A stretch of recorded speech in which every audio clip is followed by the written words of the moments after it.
But we are so excited to have Admiral Loewer with us tonight, especially during Women's History Month, and just also with the big military support that we have on campus for our military students. And I got a small taste of her talk a little bit last Friday, just some of her stories, and I'm really excited for you to hear them. I also want to introduce Seth. I'll let him maybe tell a little bit about his role on campus as well, but he will be our moderator tonight as well. So with that, Seth, I'm going to turn it over to you. Great, thank you. Welcome everybody. I see a lot of familiar faces from a lot of different sections of my world. So this is kind of fun for me, the academics and the professors that I've worked with and foundations, and Marilyn McCulley, who's sort of an angel to a lot of our veterans, and to other students here. And so I'm excited to be here and do this. So my name is Seth Gordon. I'm the director of the Veteran and Military Center at Wright State since 2013, when we expanded and created the Veteran and Military Center. I'm not a veteran, but I've had the privilege and honor of working and getting to know veterans, and more importantly, listening to their stories. That's been a mechanism that we've used to engage the veteran community locally and to engage our own community. And so this is, after talking to Deb last Friday, this was just more of many stories and honors that I get to experience. So I'm very grateful to be here. If you have read Deb's bio, I'm not gonna spend a lot of time there. I have 3 questions to ask her. I would like to ask everybody, and just reinforce, please mute your mic until we maybe get to more of the Q&A. And please use the chat feature to ask your questions, and I'll moderate and call on people until it becomes a free-for-all at the end. So I think, why don't we just get started? And if you've read about Admiral Loewer, you know that there's a lot that she did, but the first thing that you probably don't know, and what I'd like maybe her to talk about, is how did you wind up at Wright State? And I think it was 1972, is that right? 1972, right. Well, I've always had a love for mathematics and the sciences, and I wanted there is a feedback, Seth. I'm not sure what's going on here, but I'm just going to keep talking, and I hope it's not too annoying to others. But I've always had this love for math and science. As a matter of fact, I was very strongly influenced by my mother and my grandmother with regards to higher education. My grandmother, we think, graduated from 5th grade. And when I was 10, she invited me to her lab. She studied on her own, passed all the state exams, and became a lab technician, an X-ray technician. So at the age of 10, I worked in her lab and learned how to take X-rays, develop X-rays, and the big thing was learning how to take electrocardiograms and do blood work analysis, and then write up the reports and go with her when she would make her reports to the doctor. So in 1964, which is when I was 10, that was a very unique experience. And after working for my grandmother, she said to me, "Debbie Ann, you can do anything you want to do and be anything you want to be, but you have to go to school." And having then being coached by my grandmother, who maybe graduated from 5th grade, it was, you need to get an education. And I honestly looked around as I was graduating from high school to what university I wanted to go to. And I went to St. John's and explored St. John's. I went to Ohio Dominican and explored that. And then I came down to the Wright State campus. I started looking at the curriculum, and I found out that there was an excellent opportunity to me. Now, Wright State was just there. It was just starting in that time frame. And I wanted to be a part of something new. I also wanted to be close enough to home, but far enough away. And found myself on Wright State's campus in the residence hall in 1972. And that was a wonderful kickstart, getting me to the university and I had tremendous uh, professors at the time, and really quickly became a part of the community, and honestly was sad the day that I graduated and I had to leave campus and go do something else. So it's kind of a interesting story of how I got there, but Wright State, I was at the right place at the right time, and Wright State was the right university for me at that moment in time, and I've always looked back fondly on those 4 years. So so you graduate from Wright State and then you make this, why the Navy? I guess that's the next question. Well, it wasn't supposed to be the Navy. It was supposed to be the Air Force.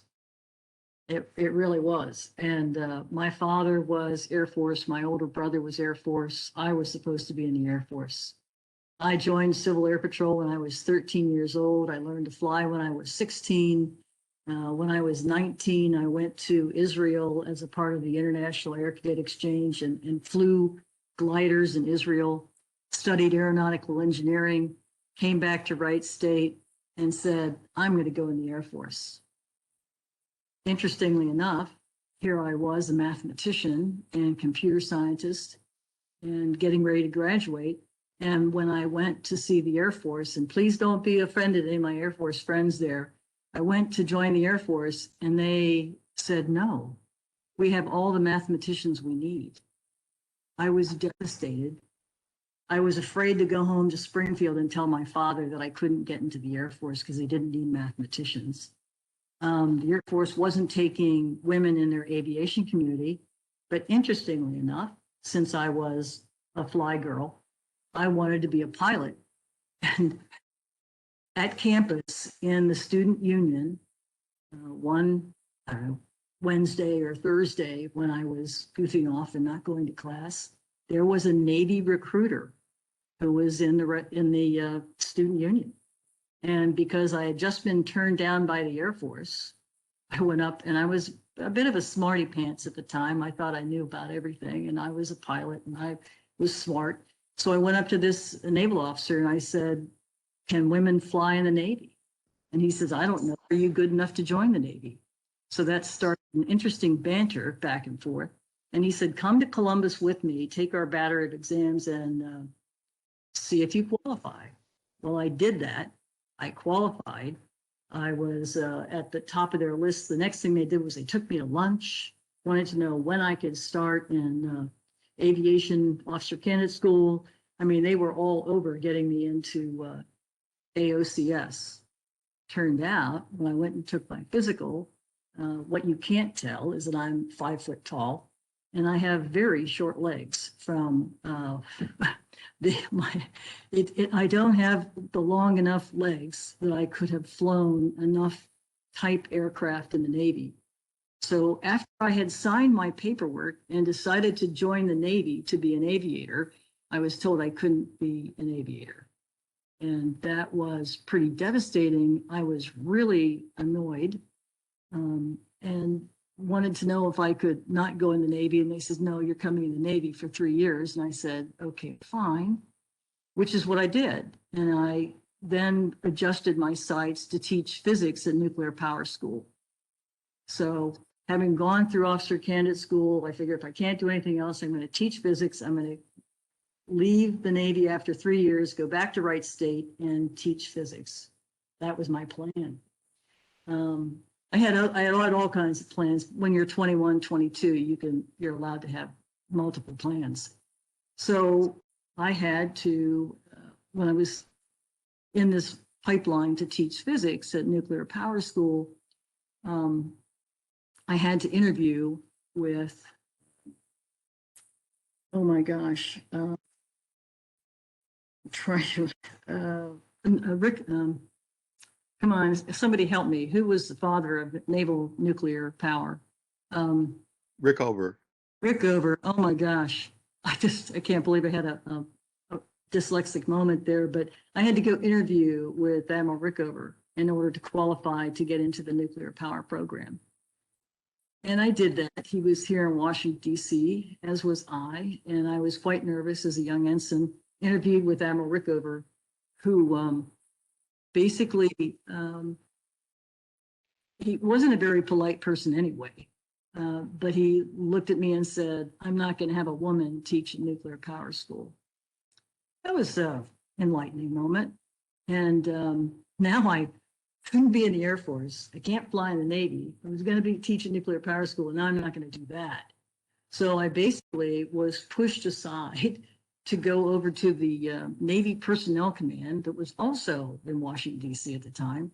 And because they saw I had a mathematics background, they put me in financial management,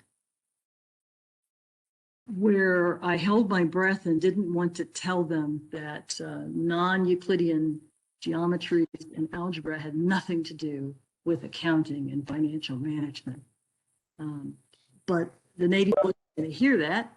And it turned out it was the best thing that ever happened. There I was, a young officer, and I was in the right place at the right time to be selected as one of the first women. I was one of the first women to go to sea and serve on Navy ships in 1978. And as it turned out, that program was opening in 77 for applications. 200 women applied, 8 women were selected. And so I was on a very select group of women to go to sea. And 30 years later, I retired as a Navy Admiral. So everything happens for a reason in life. And I was turning in a different direction until I found my path. And after the Navy, I've found many other paths to take. So I want to ask one last question before it was the Air Force's loss, trust me. It sounds like it, definitely. Interestingly, I have a nephew who went to nuclear power school after joining the Navy, and he had to interview with an admiral as well. And my other nephew is a Top Gun pilot, and his younger brother flies, is it P-30 somethings? I'm not very good at this. He flies That's bigger. okay. That's okay. But they're all in the Navy, so they also had good experience. They chose wisely. They chose wisely.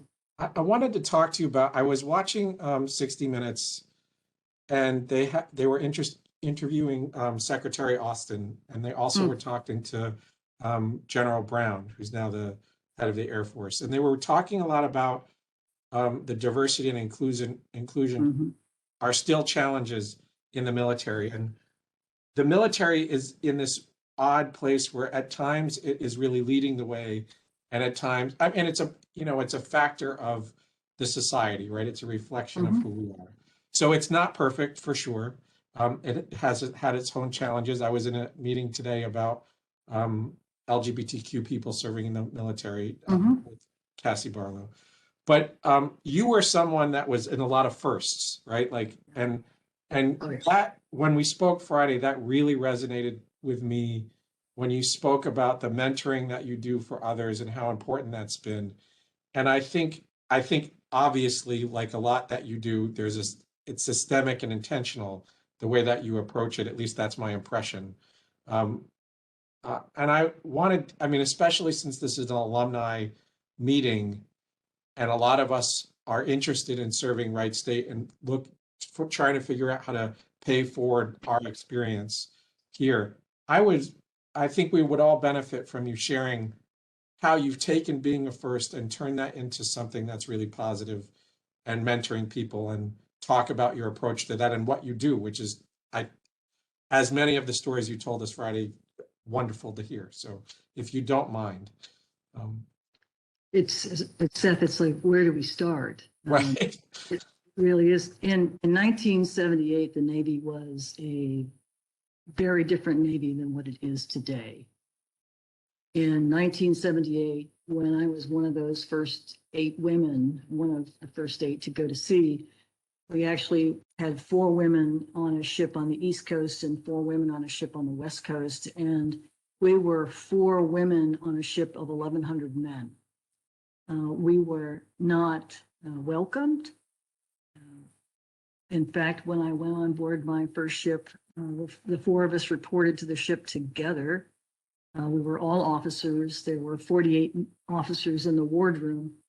And when we went on board, we met with the executive officer, who was the number 2 person on the ship. And he welcomed us. He was very polite, very courteous. And he took us up to the captain's cabin. And as we reached the captain's cabin, we all introduced ourselves. We were told what our assignments were.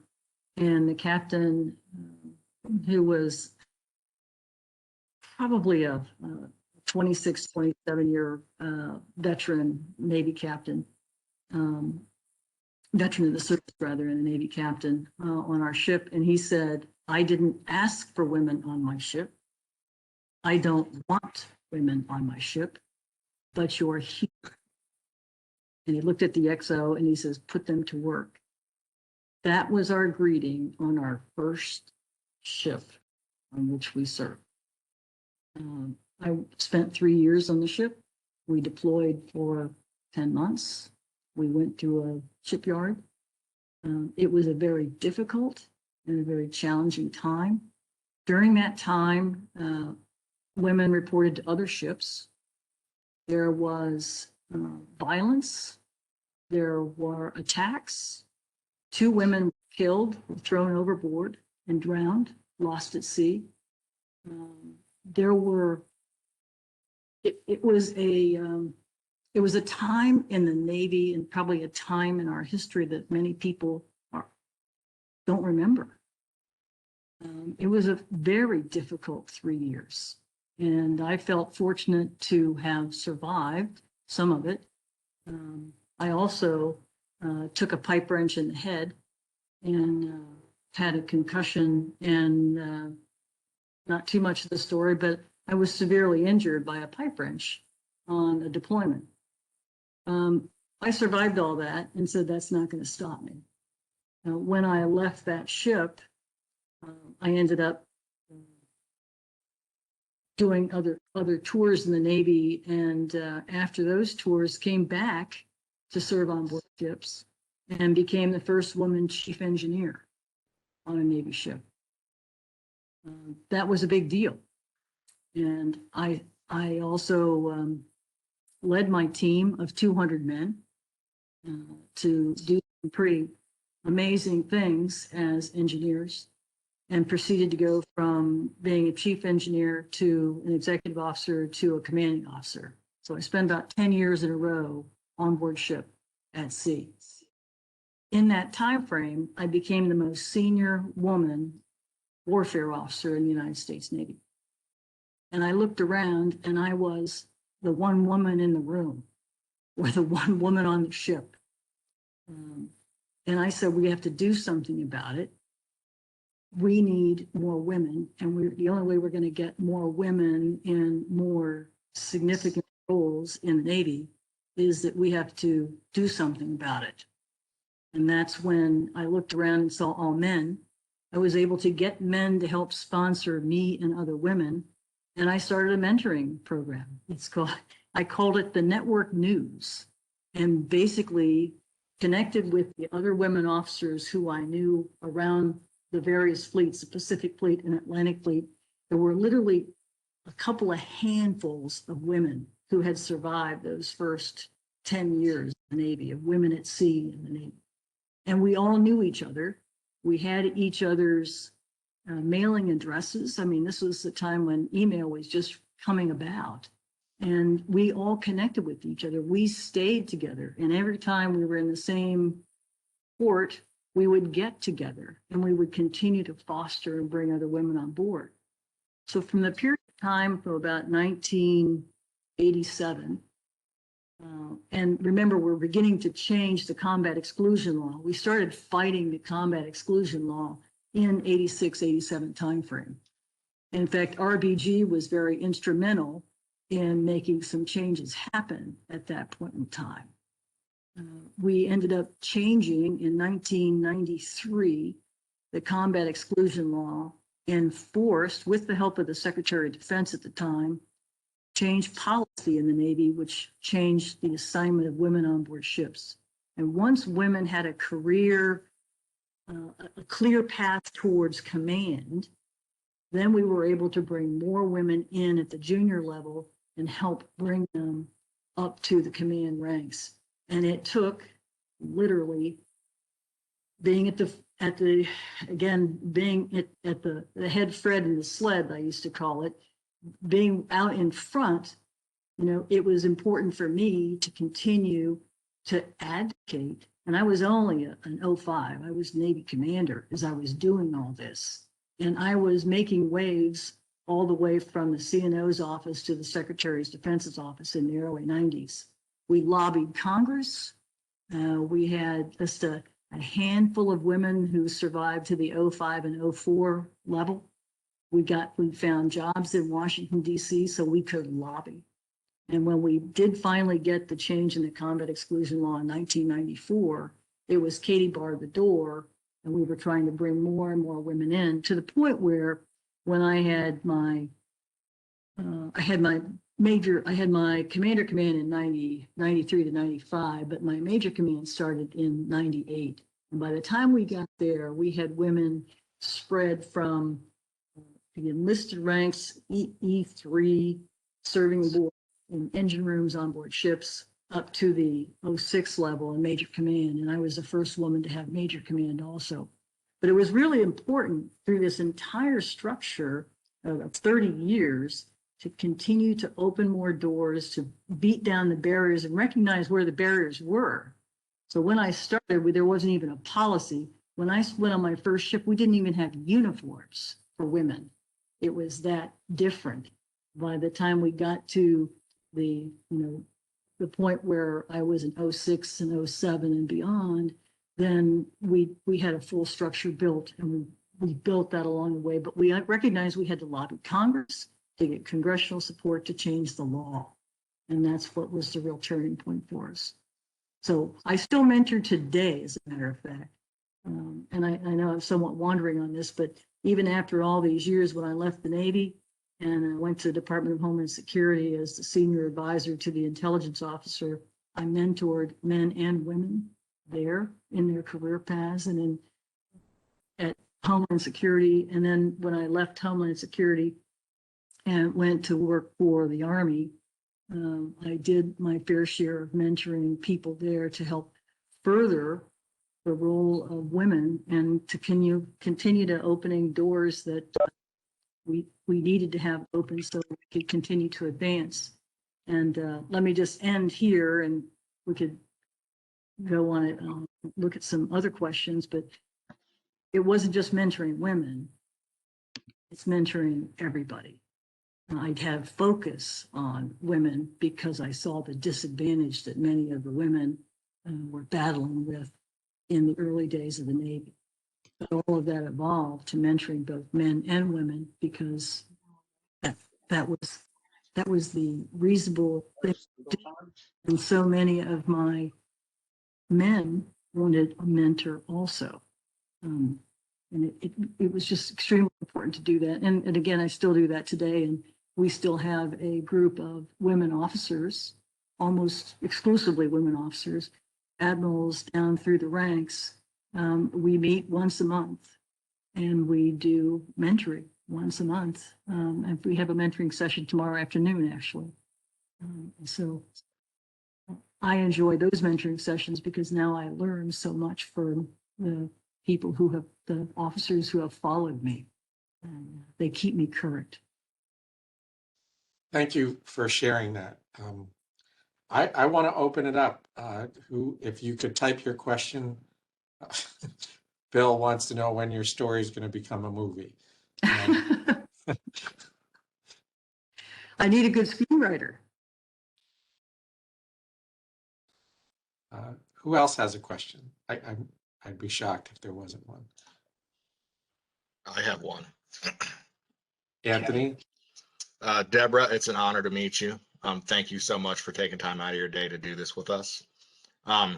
Looking through your unbelievable and remarkable career, there's a million questions I can ask, but one that I'm kind of curious of. Looking in this, I see something about your being part of developing dual-use passive acoustic technologies. Yeah.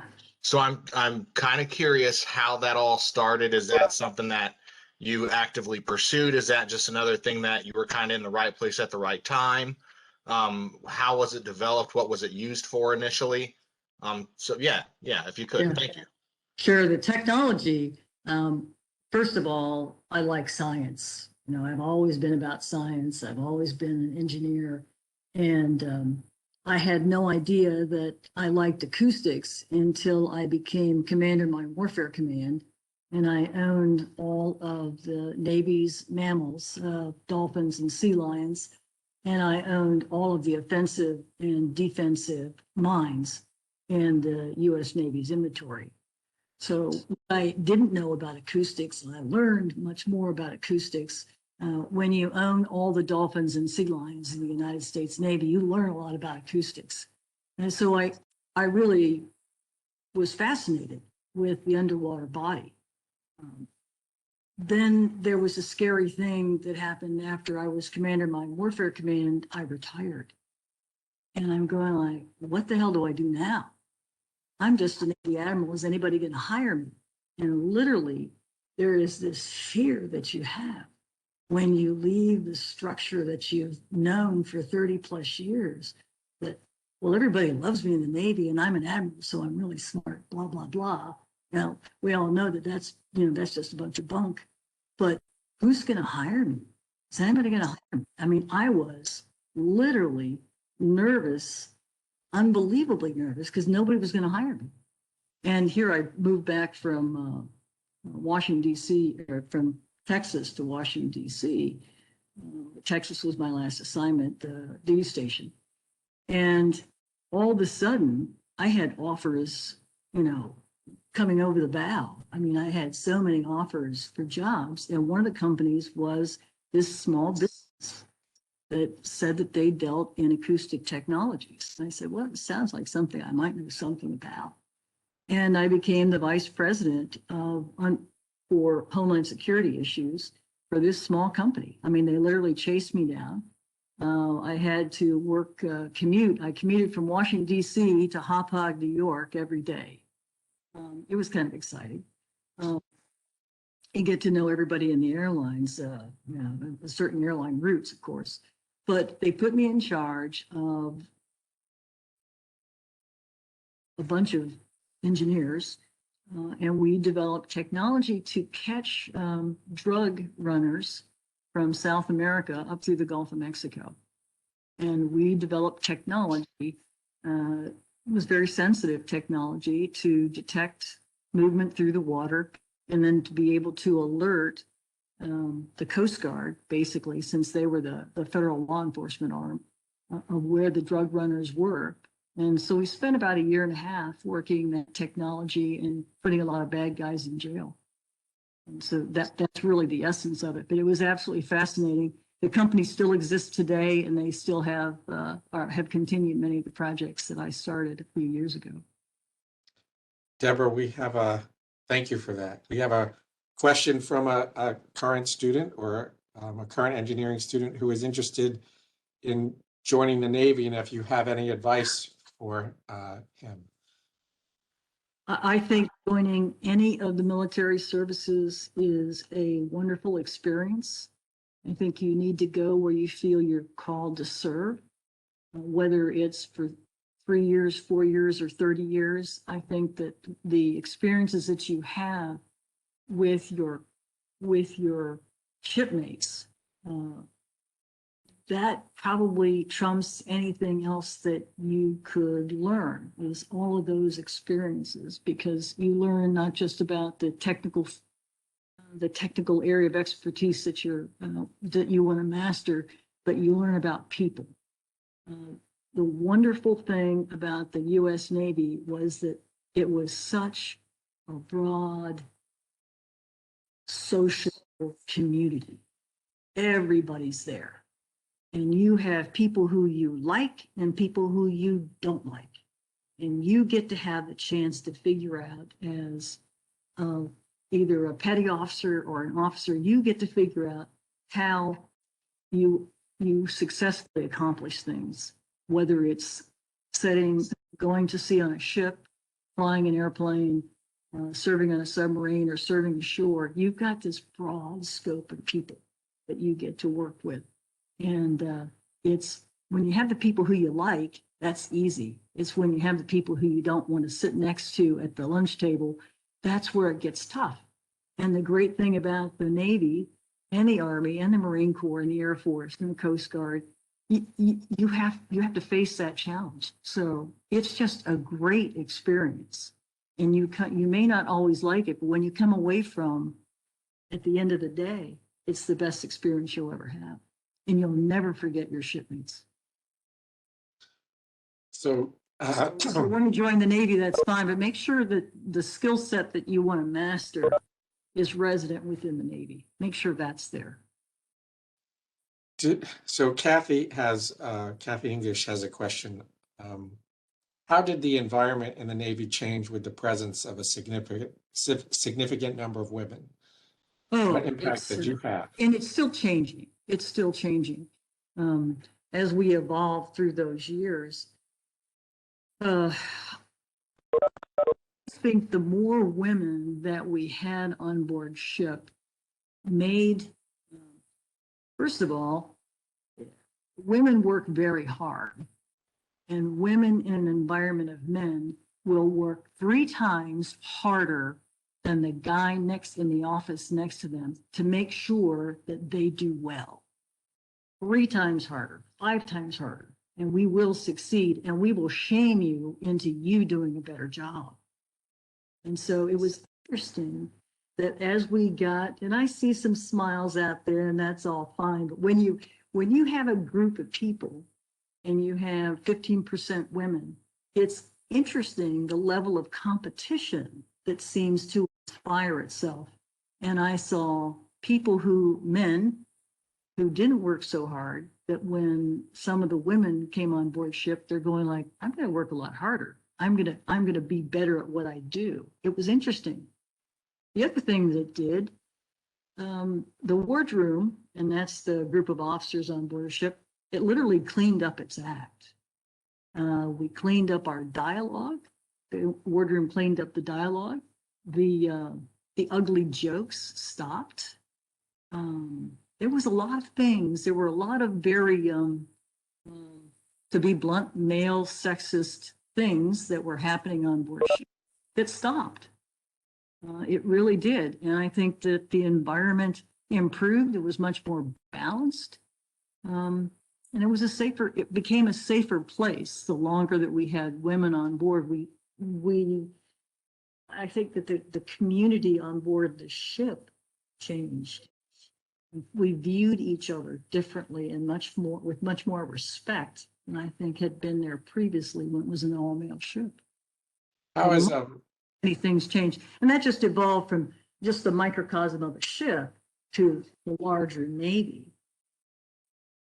do you still hear from early career women in the Navy who are still being told that they're not welcome? Does that still happen? Oh, no, that doesn't happen. I mean, there could be isolated places, but writ large, we went from, when I went on my first ship in 78, from a point where we were not welcomed at all, to when I left my task group, my task force, and I had 28 ships in my task force as when I retired. And when I went on into the wardroom to have lunch on one of my ships, it struck me, and I had to smile that, again, on my first ship, I was the only one there, or one of 3 women or 4 women in that huge wardroom of 48. And it was a very small environment. And then when I went to my the lunch or dinner on one of my ships as I retired, I couldn't believe it, because there was no isolation of women. Women were fully integrated. Women served in roles, everything from the newest ensign on board to the commanding officer of the ship. The banter was there, the collegiality was there. And we probably had, 25%, 35% of the wardroom were women serving in every role that you could imagine. So it was like it had always been that way.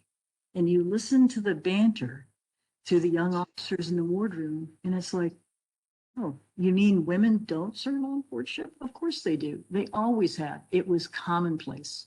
So we went from the exception to commonplace. And it was probably one of the most satisfying moments that I had in my 31 years in the Navy was to be there that day and watch the level of community that was in the wardroom. It was amazing. And I really think that even today, the Navy has even evolved so much further than when I retired in 2007. Many of my mentorees have become admirals. Several of my mentorees have become ambassadors. Others have gone back to academia. One of my very best mentorees went back to academia. I said not just one. I think there were several went back to academia, and not just the women, but also the young men who I mentored. Also, it's heartening to see how successful they've become. One of my mentorees became a 4-star admiral. Two of my mentorees have become 3-star admirals. One just retired, and I'm betting that the other one is going to get her 4-star soon. So we've come from, it's not possible in 1978 for a woman to command a ship to, women are in the extreme leadership roles in all the military services, not just Navy, but Navy, Army, Air Force, and Marine Corps up to the 3-star level right now. So I have 2 questions on deck. I'm going to go to Marilyn first, and then we're going to hear from the chair of mathematics after that. But Marilyn, do you mind asking a question? Can you unmute yourself? You were unmuted. You're muted again. Well, Marilyn is one of my favorite names, so I'm happy to speak with you and hear your question. There you are. No, you were good. Okay, Yeah. people have mentioned a documentary about our speaker, which would be great. Mike Turner has done a documentary on 8 to 10 women in the military who have gone through very similar or worse than our speaker has experienced. And I suggest everybody try to get a hold of that. And it was done due to a young lady from Vandalia who was in the Marines and was killed by a fellow Marine. Mm-hmm. Thanks, Marilyn. Yeah, thank you. For sharing that. Aisha, do you want to ask your question? Sure, thank you. It's wonderful to meet you and hear your stories. I notice that Larry Turin is also in the audience. I don't know if he's a name that you recognize from your time here. I would love to be able to share with our current majors how you felt that your degree in math informed your professional growth. You were joking about how non-Euclidean geometry had nothing to do about finances. I thought you were going to joke that, there's 3 kinds of mathematicians, one type who can count and the other who can't, which seems to be the bigger impediment. But, but I'm curious how you felt your training came into play, if it did. What can I tell our majors as a message from you? Well, thanks very much for that question. I think I was a sponge at Wright State. I wanted to be a theoretical mathematician, but then after I had done that for 3 years, I realized that I wanted to do other things, and I studied in the applied sciences. When I joined the Navy, I was going to be a physicist and study. The Navy gives you tremendous opportunity, and I studied physics. So I think that as a mathematician, you have to follow the path that you feel you want to follow. And it's hard as an undergrad to know where life is going to take you. And you really just you have to make that decision. I'm going to focus on this particular area and stick with it. Then you have to be willing to accept if you want to make a shift. And my education shifted dramatically after I entered into the Navy. And again, my love of theoretics, I had to make a shift. And I became more applied based upon the requirements that my job placed upon me, to the point where, and Kathy knows this, that I basically ended up shifting to study law from mathematics and engineering over to international law and became well schooled in that. It's difficult to know. And I don't know that I have any secret recipe that you could share, but you have to be focused and learning your trade, whatever you choose that trade to be. And you also have to be willing to understand when it might be time to shift your focus someplace else because perhaps you're better suited to pursue a different path, and be willing to accept it. And that's, I think, pretty key, is be willing to accept the potential of change. So I'm not sure if that's helpful or not. I hope it is. Thank you very much. A follow-up question, I think you might have sort of touched on this, but the question is, math got your foot in the door, but your adaptability is what you use to succeed. Where do you think that resilience, I mean, is that from, you talked about this growing up, like there was That's only, grandma. That's there's not a lot of, my resilience is based upon right. the education I received from my grandmother and my mother. My grandmother was my mom's mom, and I fell under her tutorship early on in life. I adored my grandmother because she was 98 pounds. She smoked, she drank. She took no prisoners, and she told you what she wanted you to do, and you went off and you did it, and you did it to the quality that she found acceptable. She was just, and she was, gosh, as I said, as a person who probably did not graduate from 5th grade, one of the most wise individuals I ever had the opportunity to be around. And she was resilient. And she taught me, in particular, how to be a survivor. And I think that I've carried that with me, just the absolute need to be the best that I could be, to stand up and deliver. She encouraged me with my mom to enter the science fair every year of my education from 2nd grade to 9th grade, that I would stand and deliver. And she felt that I needed to be a scientist. I needed to speak in public, and I needed to be heard, and I needed to be confident. And she drove me to that. And I think that's the foundation of how I really got started, and why I just continue to, if it's necessary to shift direction, I can do that, and I'm going to succeed in that too until I find it's important to shift direction again. So I say that grandma is the whole secret to my success. I have a picture of my grandfather in my office, and I get it. Yeah. Are there any other questions? So one of the questions here is, Yeah. could you share a little bit? Yeah. The question is about public service outside the military. I noticed this in Ohio.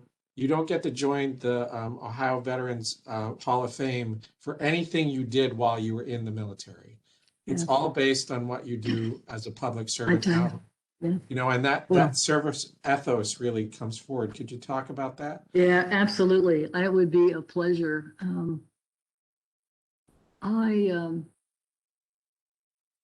When I retired from my third retirement, I went to the library one day, walked down the street to the library and found a little flyer from the Arlington County Health Department.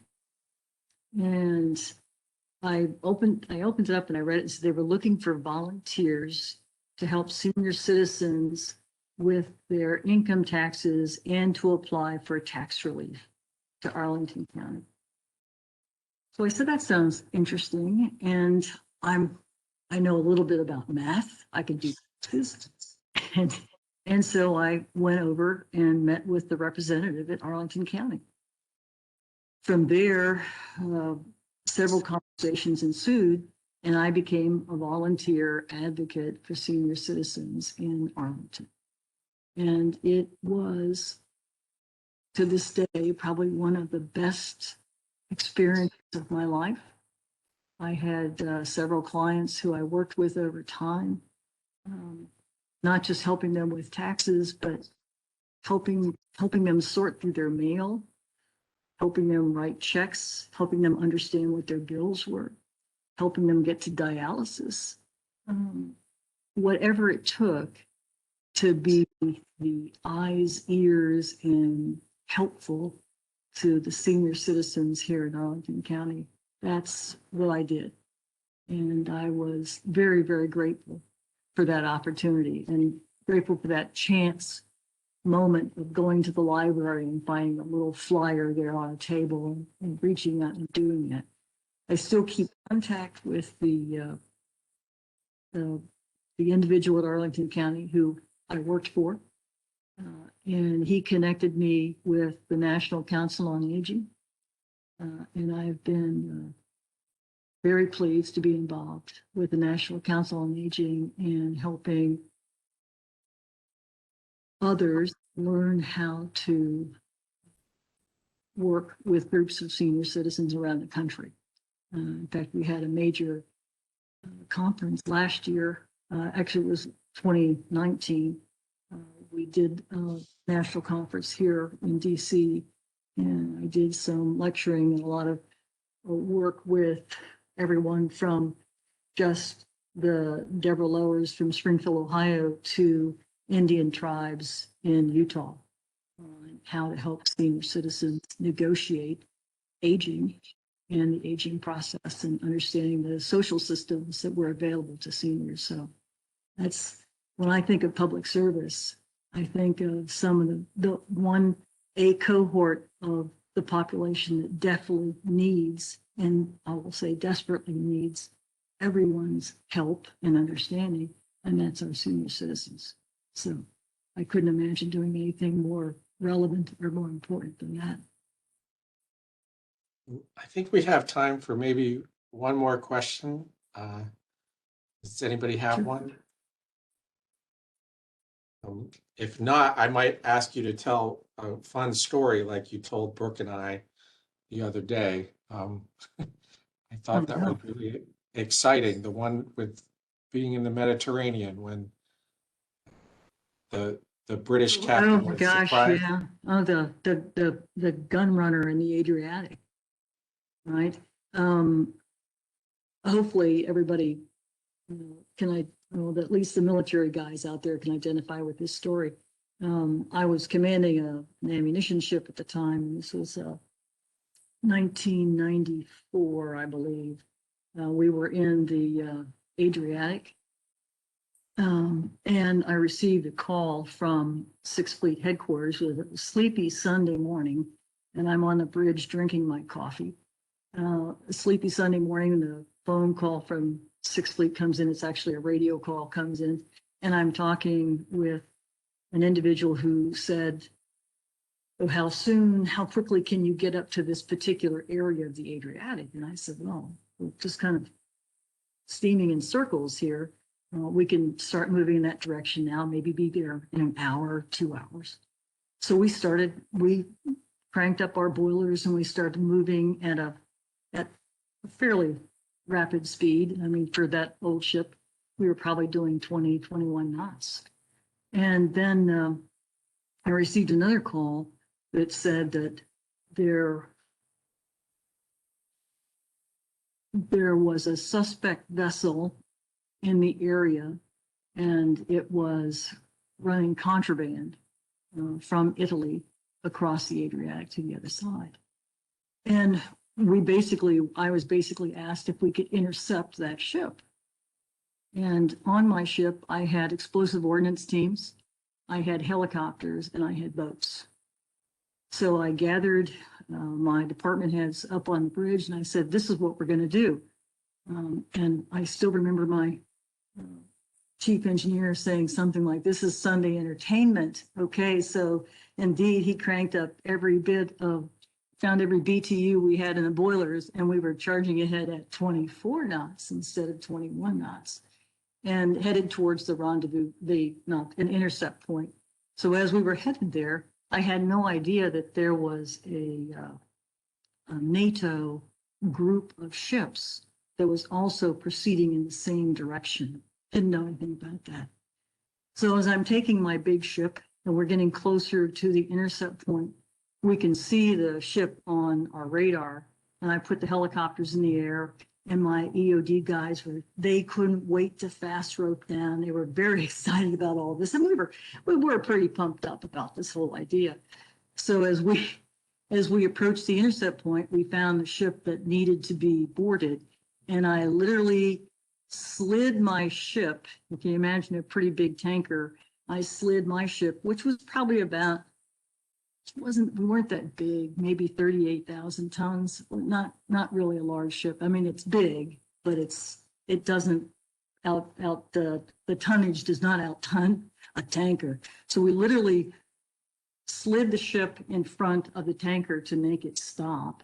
I was fortunate that the tanker did stop and didn't hit us, but my helicopters swooped over the flight deck and the bow, the forecastle of the ship, and my guys fast roped down and basically took the ship. Little did we know that this little NATO SAG of 3 ships, and I think if I recall correctly, there was a Brit, a German, and an Italian ship. And the radio circuit opened, and it was U.S. Navy ship. This is HMS, whoever it was. I wish to speak with the captain. I'm on the bridge. I walked over to the RT, the radio telephone, and I said, this is Mount Baker. And the voice came back, this very British accent. And if there are any Brits in the group, I apologize. But the voice said, no, I wish to speak with the captain. And I said, this is Mount Baker actual. Silence. Silence. It was a pleasure. And you should have seen the faces of my guys on the bridge. We were triumphant, and we did stop the ship. No one got hurt. The contraband, we turned everything over to the NATO forces because that's what we were supposed to do. And we went on our way. After we had a basketball game, of course, we had to celebrate and show everybody that we were enjoying ourselves while we completed the mission. Later, the 3-star who had ordered us to intercept that vessel, we went home after our deployment to Charleston, South Carolina. So this 3-star, unbeknownst to me, became a 4-star. And we got a message when we were in port in Charleston that Admiral so-and-so was going to come for a visit. And I'm going like, what did we do wrong? You know, we obviously screwed up. We're all going to be fired. And the 4-star came and visited our ship and basically thanked the crew for doing such a great job, because it was he who had ordered us to do that. So it was a wonderful story, a very happy story. Yeah, it is a good story. We're at time. Jackie, you wanted to say something, so I want to turn the mic over to you if that's okay. Absolutely. Thanks, Seth. Deborah, it is so good to see you again. You look fantastic. Thank you for sharing your story and for agreeing to participate in this alumni series. You represent Wright State's College of Science and Mathematics everywhere we go. We love to share your story with our students. You're so inspiring. I can't thank you enough that just to be able to agree to do this and all the other things that you do for our students in our college.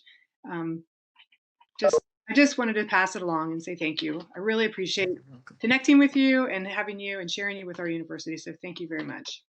Well, thank you, Jackie. Yeah, and don't forget, when you're ready to come to campus, we have this shirt from 1972 just for you. I'll be there. We're looking forward to hosting you here at the Veterans Center. It would be a great. We'll make it a big deal when we can. We're just shipmates together. We're just shipmates. Right. Well, thanks everybody for coming, and I have a just good wanted evening. to take a minute to thank you Go too ahead. again on behalf of the Alumni Association, and also give a shout out. We have our fearless leader, President Sue Edwards, on, and she just wanted to take a minute to say a few words too, real quickly as well. Well, Rear Admiral, I have to say, I understand the Brits. They're a little bit snappy. So, but I will tell you that your stories that you have shared with us tonight and your inspiration that we can share with our students is something that I think, we all start on one path and end up in a different path. And I think your adaptability and your the way that you convey your enthusiasm for everything you've done comes through, and I can't wait to meet you in person. Thank you so much. I appreciate that. Thank you. Thank you so much for your time tonight. All right. Well, thank you everybody for joining us. Thank you again, Admiral Loewer. We appreciate you. I think I could listen to your stories, especially as a female alumni too, just in general, even though I'm not in the military, but a lot of things still resonate with me. So I know I speak for everyone when I say we appreciate you and all that you do for Wright State. Everyone else, just to let you know, this has been recorded. So if you know an alumni that really needs to hear this story and rewatch this, it'll be up on our alumni website probably in the coming week or so. So we'll get it out there. And also we have more events to come, and we have more alumni speakers lined up too. So you can always check that out. Shameless plug, our website is in the chat if you want to sign up for more awesome opportunities like this. So thank you guys so much, everybody. Have a great night. Thanks for joining us. Thank you again. Thank you, Seth, for agreeing to moderate too. We appreciate you. Have a great night, everyone.